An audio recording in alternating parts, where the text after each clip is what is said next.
Somewhere in the emptiest stretch of the Pacific Ocean, more than 2,000 kilometers from the nearest inhabited land in any direction, there is a small triangle of volcanic rock roughly the size of Washington, D.C., and standing across it, facing inland with their backs to the sea, are almost 900 carved stone figures, some of them 10 meters tall and weighing more than 80 tons.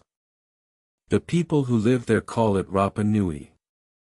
The rest of the world mostly knows it by the name a Dutch sea captain gave it in 1722, because he happened to sight it on Easter Sunday. Tonight's story is about how a population small enough to fit inside a modern sports stadium managed to quarry, carve, transport, and raise structures that engineers today still debate the exact mechanics of, why that extraordinary tradition suddenly stopped, and why the story you've probably heard about what happened next, a self-inflicted ecological collapse, has spent the last 2 decades being quietly and seriously challenged by the archaeologists who've actually spent their careers digging in that soil. Let's start with the arrival, because even that much is contested. Polynesian voyagers, sailing in double-hulled canoes navigated by the stars, ocean swells, and the flight patterns of birds, without any instruments we'd recognize as navigational technology, reached this island at some point that used to be confidently dated to somewhere between 300 and 800 of the Common Era. More recent radiocarbon work, led by archaeologists Terry Hunt and Carl Lippo, has pushed that date considerably later, arguing the strongest, cleanest evidence points to a settlement window closer to 1200. That's a difference of centuries, and it matters enormously for how you interpret everything that came afterward, because a later settlement date compresses the entire rise and transformation of Rapa Nui society into a much shorter span of time than earlier generations of researchers assumed. Whichever date turns out to be closer to correct, the founding population was almost certainly small, likely just a few dozen people crammed into canoes stocked with the plants and animals they'd need to start a new life on a piece of land so remote that, once they arrived, turning back was never really an option. What that isolation produced, over the centuries that followed, was one of the most singular cultures in the Pacific. Rapa Nui society organized itself into a dozen or so clan territories radiating out from the island center, each one anchored to the coastline by an ahu, a raised stone platform, and each ahu eventually came to support one or more moai, the carved ancestor figures the island is now famous for. The moai weren't built to be admired by outsiders. They were built to face inward, toward the villages, embodying the mana, the spiritual power and protective authority, of specific deceased clan leaders, watching over their living descendants. Nearly all of them were quarried from a single site, the volcanic crater of Rongorongo, where the relatively soft compressed volcanic ash made carving easier than it would have been almost anywhere else on the island. And it's at that quarry, still today, that you can find one of the eeriest sights in all of Pacific archaeology, nearly 400 moai, in every stage of completion, simply abandoned mid-production, some barely roughed out, others fully carved and detached from the bedrock but never moved an inch, as if every mason on the island had simply put down their tools at the same moment and walked away. The moai themselves carried more ritual complexity than their blank, weathered faces suggest today. Most were carved with deep eye sockets that stayed empty until the statue was fully erected on its ahu, at which point a separate ceremony fitted them with inlaid eyes, white coral for the sclera and either red scoria or polished obsidian for the pupil, a ritual act that islanders understood to genuinely activate the moai's mana, waking the ancestors' watching presence over the living community below. Remove or damage those eyes, and by the same logic, you deactivated the statue, stripped it of whatever spiritual authority it had been carrying, a detail that becomes considerably more relevant later in this story. Many of the larger moai also wore a separate piece entirely, a cylindrical topknot called a pukeo, carved not from the volcanic tuff of Rongorongo but from a distinct red volcanic scoria quarried at a second site, Punapau, on the opposite side of the island, meaning that some finished statues represent two separate quarrying and transport operations fused together at the Ahu. An additional logistical puzzle layered on top of the walking versus dragging debate. And the Ahu themselves weren't just display pedestals.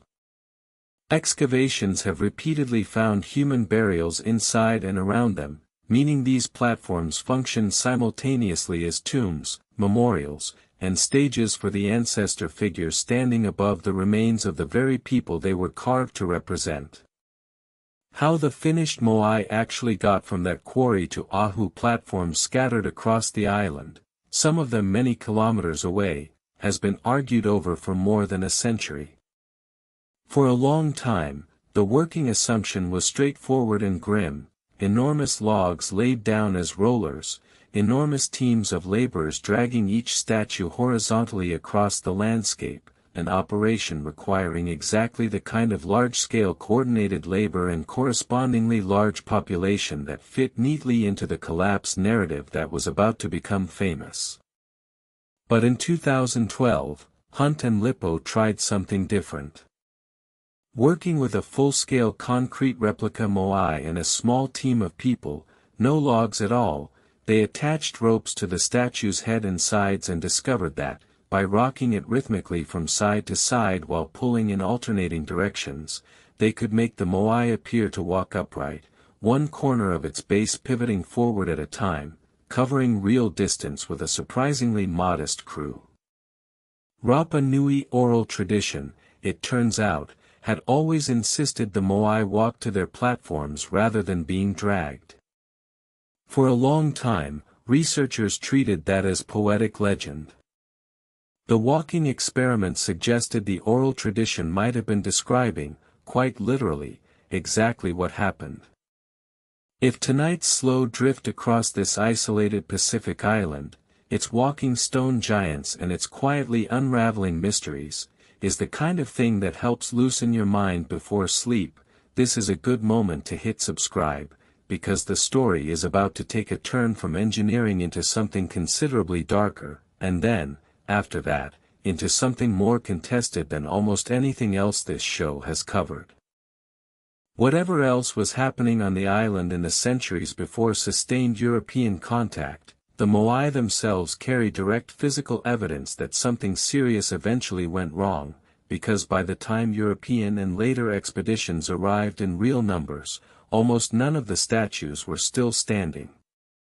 Islanders call this period Huri moai, the toppling, and it appears to have unfolded gradually across roughly the 18th and early 19th centuries, statue by statue, ahu by ahu, deliberately pushed face first into the ground rather than left standing to weather naturally. Early European visitors in the 1700s still recorded seeing a number of moai upright, but by the time serious photographic expeditions arrived in the late 1800s, virtually every documented statue in the historical photographic record lies fallen, many with their once sacred inlaid eyes deliberately smashed out first. The most widely accepted explanation ties this directly back to the Ayanmana concept, toppling a rival clan's moai, and specifically destroying its eyes first, would have been understood as a direct spiritual attack, deactivating an enemy ancestor's protective power in the middle of exactly the kind of resource competition and clan rivalry that both sides of the ecocide debate agree existed on the island in some form. It wasn't until organized restoration projects in the 20th century, most famously the re-erection of the 15 moai at Ahu Tongariki in the 1990s after that same platform had also been scattered by a 1960 tsunami triggered by a massive earthquake off the coast of Chile, that most visitors' modern mental image of upright statues was even possible again. For roughly a century and a half, in other words, virtually every moai on Rapa Nui lay face down in the dirt. The version of what happened next that most people have actually heard goes something like this, popularized largely through Jared Diamond's best-selling book, Collapse. Rapa Nui was once covered in a lush forest of giant palm trees, and as the population grew and the moai carving tradition intensified, islanders felled that forest at an unsustainable rate, using the logs partly for exactly the kind of statue transport we just described, partly for canoe building, partly for fuel and construction. Pollen records taken from lake sediment cores do show a real decline in palm forest cover across the centuries following settlement, with the trees essentially gone from the fossil record by around 1650. In this telling, the consequences were severe and self-inflicted. Without deep-rooted trees to hold the volcanic soil in place, erosion stripped away agricultural land. Without large trunks to build ocean-going canoes, islanders lost the ability to fish the deep-water species that had once supplemented their diet, and as resources tightened, Rapa Nui society is said to have fractured into internal warfare between rival clans, a population that may have peaked somewhere around 15,000. People collapsing to a few thousand by the time Europeans arrived, a civilization that had, in this reading, engineered its own downfall through short-sighted resource extraction, a parable engineered almost too perfectly for a modern audience worried about its own relationship with the planet. It's a genuinely compelling story, partly because it's genuinely useful as a warning, and that's exactly the detail that makes some archaeologists uneasy about how tightly it's been embraced. Hunt and Lippo, along with a growing number of researchers working directly on the island, have spent the last 2 decades building a case that the ecocide narrative gets several major details wrong, or at least badly oversimplified. Their first major challenge concerns the forest itself. Rather than pure human overharvesting, they argue the primary culprit may have been an accidental stowaway, the Polynesian rat, which almost certainly arrived in the same canoes as the island's first human settlers. Palm nuts recovered from archaeological sites show extensive gnaw marks consistent with rat predation, and rats, breeding without natural predators on an island that had never seen them before, could plausibly have eaten through the palm forest seed supply fast enough to prevent meaningful regeneration, compounding whatever direct human deforestation was happening, and possibly driving the majority of it without requiring the kind of runaway, single-minded overexploitation the ecocide story depends on. Their second challenge is more contested still, and it concerns whether Rapa Nui society actually collapsed into internal warfare and demographic freefall before Europeans ever arrived at all. The evidence usually cited for pre-contact violence centers on obsidian tools called moai, sharp-flaked implements found scattered across the island in large numbers, traditionally interpreted as spear points, weapons of a society tearing itself apart over dwindling resources. Hunt and Lippo, examining the actual shape and wear patterns on these tools, argue most moai look far more like general-purpose cutting and scraping implements, the kind of everyday utility tool you'd expect from any working agricultural society, rather than purpose-built weapons of war. Skeletal remains from the period, when properly examined for trauma consistent with violent conflict, don't show dramatically elevated rates compared to other Polynesian island populations that nobody accuses of undergoing a societal collapse. And when the Dutch explorer Jacob Roggeveen actually stepped ashore in 1722, the earliest first-hand European account we have doesn't describe a starving, war-ravaged remnant population. It describes, by most readings, a functioning agricultural society, still capable of producing surplus food to trade with the newly arrived strangers, still apparently in reasonably good order. Even that supposedly pre-collapse peak population of 15,000, the number that makes the eventual crash sound so dramatic in the first place, turns out to rest on considerably shakier ground than it's usually given credit for. That figure comes largely from extrapolating how much food the island's agricultural terraces could theoretically have supported at maximum capacity, not from any direct census or count. Researchers working from different lines of evidence, including the actual density and distribution of house foundations and garden enclosures uncovered through systematic archaeological survey, have proposed considerably lower peak estimates, in some cases only a few thousand people at the society's height rather than 15,000. If that lower estimate is closer to correct, the dramatic before and after population collapse at the center of the ecocide story shrinks considerably too, because there's simply a much smaller gap between the peak and the population Roggeveen's expedition estimated encountering in 1722, undercutting one of the most emotionally persuasive numbers in the entire popular telling of this story. Which brings the story to what may be the single most important reframing this revisionist research has offered, because if Rapa Nui wasn't already collapsing by 1722, then whatever catastrophic population crash the island clearly did experience has to be explained by something that happened afterward, in the century and a half following first contact, rather than something the islanders did to themselves centuries earlier. And the documented record of what happened after 1722 is, if anything, considerably more brutal than the self-inflicted ecocide narrative, because it wasn't self-inflicted at all. European ships, arriving sporadically over the following decades, brought diseases the isolated population had no immunity to. Then, in 1862 and 1863, Peruvian slave-trading vessels raided the island directly, kidnapping somewhere over 1,000 islanders, by some estimates as much as a third of the entire remaining population, to work as forced laborers in the guano mines off the Peruvian coast, conditions so brutal that the overwhelming majority of those taken died within a year or two. International pressure eventually forced Peru to repatriate a small number of survivors, but the handful who made it back carried smallpox with them, and the resulting epidemic tore through whatever population remained on the island.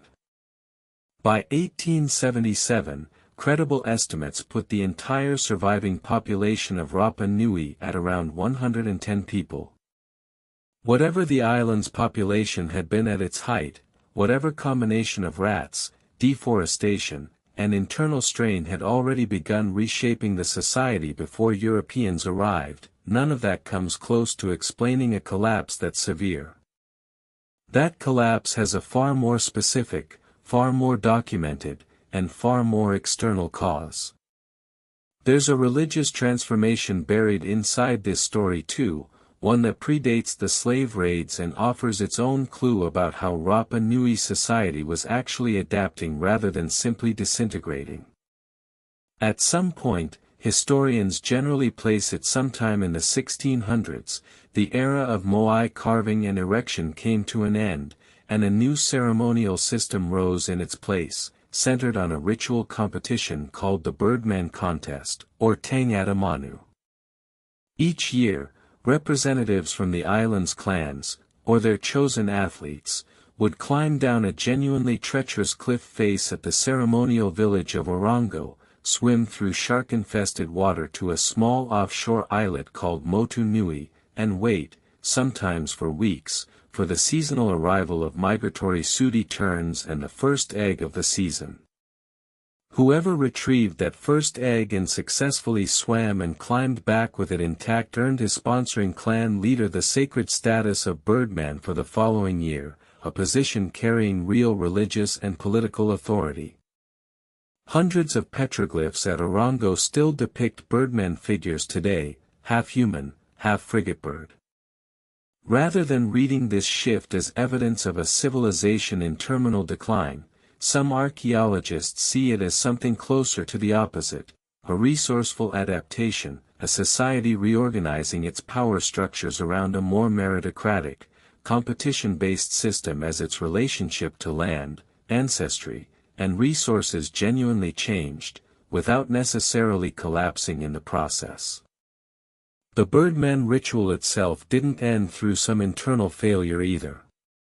It continued, year after year, well into the 1800s, and only stopped once Catholic missionaries arrived on the island in the 1860s and 1870s and actively suppressed it as part of a broader campaign of religious conversion, a clear external ending imposed on a still-functioning tradition rather than a sign of some tradition already quietly dying on its own. One particular piece of old Rapa Nui lore illustrates just how easily a good story can outrun the evidence behind it.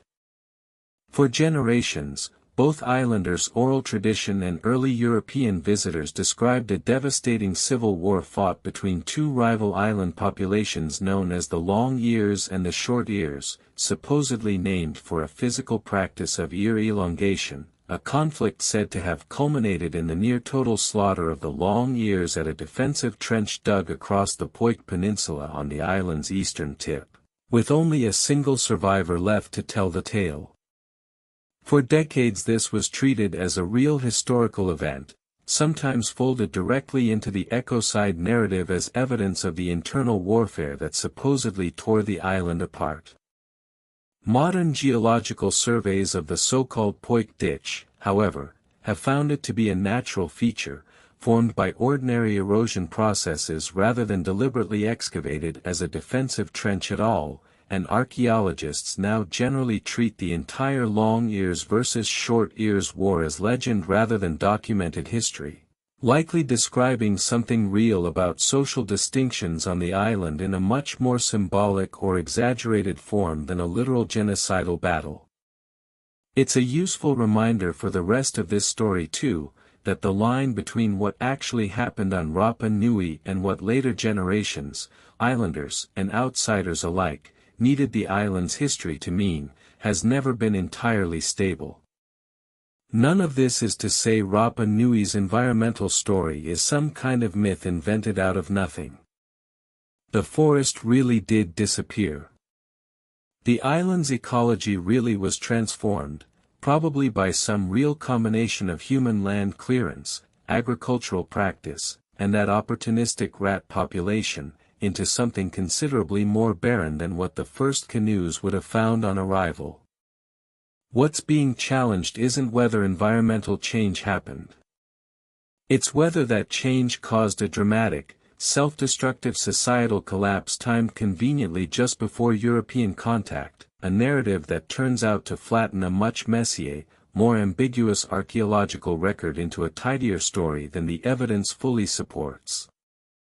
Much of the modern world's fascination with Rapa Nui in the first place traces back to a single Norwegian adventurer, Thor Heyerdahl, who arrived on the island in 1955 already famous for having sailed a balsa wood raft called the Kon-Tiki across the Pacific from South America 8 years earlier, a voyage he'd undertaken specifically to demonstrate that ancient South Americans could have physically reached Polynesia by raft. Heyerdahl's expedition to Rapa Nui carried out the first serious modern archaeological excavations on the island, and he used them to argue that the moai carving culture itself had been established, at least in part, by South American settlers rather than Polynesian voyagers alone, a theory that captured enormous public attention through his best-selling books and documentary film. Genetic research conducted since Heyerdahl's death has not supported his central claim. The overwhelming ancestry of Rapa Nui's population traces clearly back to Polynesia, but his expeditions are still credited with dragging the island out of relative scholarly obscurity and into the center of Pacific archaeology, and, somewhat remarkably, more recent DNA studies have found something Heyerdahl couldn't have proven at the time but wasn't entirely wrong to suspect either, genuine traces of Native American ancestry mixed into the Rapa Nui population, dated by genetic analysis to somewhere around the 1300s, decades to centuries before any European ship ever crossed the Pacific.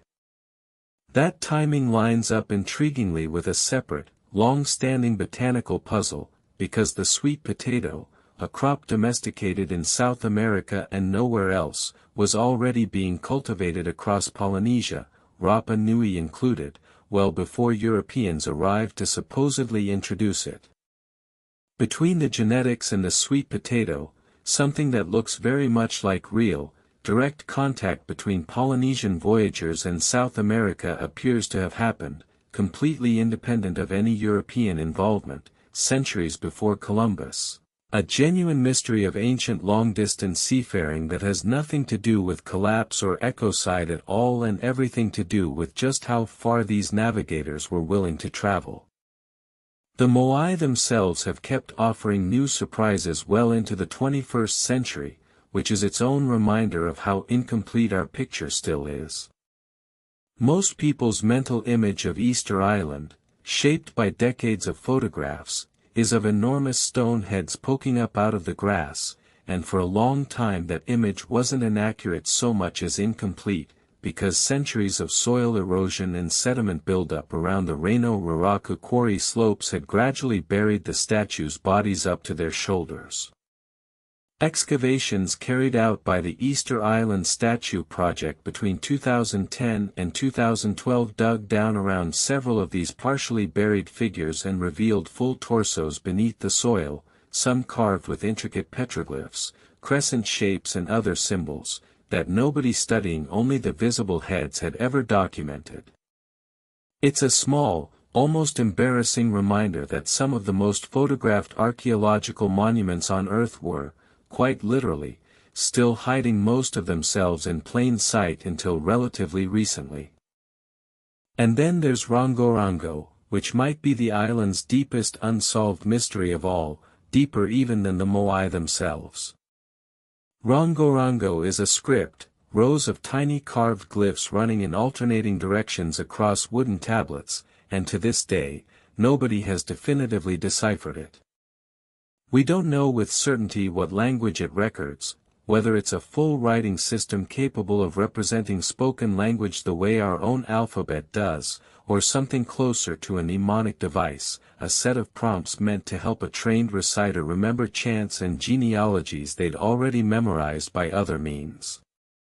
There's even genuine scholarly debate over whether rongorongo was a purely indigenous invention or whether the idea of writing itself was sparked by islanders witnessing Spanish sailors sign an annexation document in 1770, with the actual symbol system developed independently afterward, a fascinating middle case between pure invention and pure borrowing. What we do know is that the population catastrophe of the 1860s wiped out most of the people capable of reading it, including, by some accounts, a king who was among those taken in the slave raids and never returned. Of the tablets that once existed, only around 26 are known to survive in museums and collections worldwide today, and more than one surviving account describes islanders in the decades afterward, having lost the trained readers who once used them, repurposing old rongorongo tablets as fishing reels or firewood, unaware or unable to recover what exactly those carved rows of symbols had once recorded. The century that followed brought its own long, quieter injustice. Chile formally annexed the island in 1888, and for much of the following century, the Rapa Nui people found themselves confined to the single town of Hungaroa while the rest of their own island was leased out to a private company running it as a sheep ranch, islanders restricted from moving freely across land their ancestors had occupied for 1,000 years. That arrangement didn't fully end until the 1960s. Today, a population of roughly 8,000 Rapa Nui people continues to live on the island, actively engaged in reclaiming land rights, preserving what remains of their language and traditions, and pushing back, often directly, against outside narratives, including the popular ecocide story, that cast their ancestors as the authors of their own downfall rather than as a resilient Pacific society that met a catastrophe imposed from far outside their own shores. So where does that leave the story, sitting here at the end of it? We know Rapa Nui's original settlers arrived by extraordinary open ocean navigation, built a genuinely singular monumental culture almost entirely cut off from outside influence, and quarried, carved, and somehow transported nearly 900 multi-ton statues using techniques we're still only beginning to properly understand. We know the island's forest disappeared sometime across those centuries, through some combination of human activity and an opportunistic invasive species nobody invited along. We know the moai tradition ended and a new religious system rose in its place. And we know, with far more documentary certainty than any of the rest of it, that the true demographic catastrophe came from outside, in European disease and Peruvian slave ships, not from the islanders' own hands. What we don't know, and what serious researchers on both sides of this debate are still actively arguing about as recently as the past few years, is the precise weighting between human deforestation and rat predation, the true scale and cause of the settlement date itself, and whether the internal social strain that undoubtedly existed on some level ever actually rose to the scale of collapse the popular imagination has settled on, or whether that story tells us more about what we wanted a remote Pacific island to mean as a warning than about what its own people actually experienced. The statues are still standing there either way, facing inland, waiting, as they always have, for someone to get the story exactly right.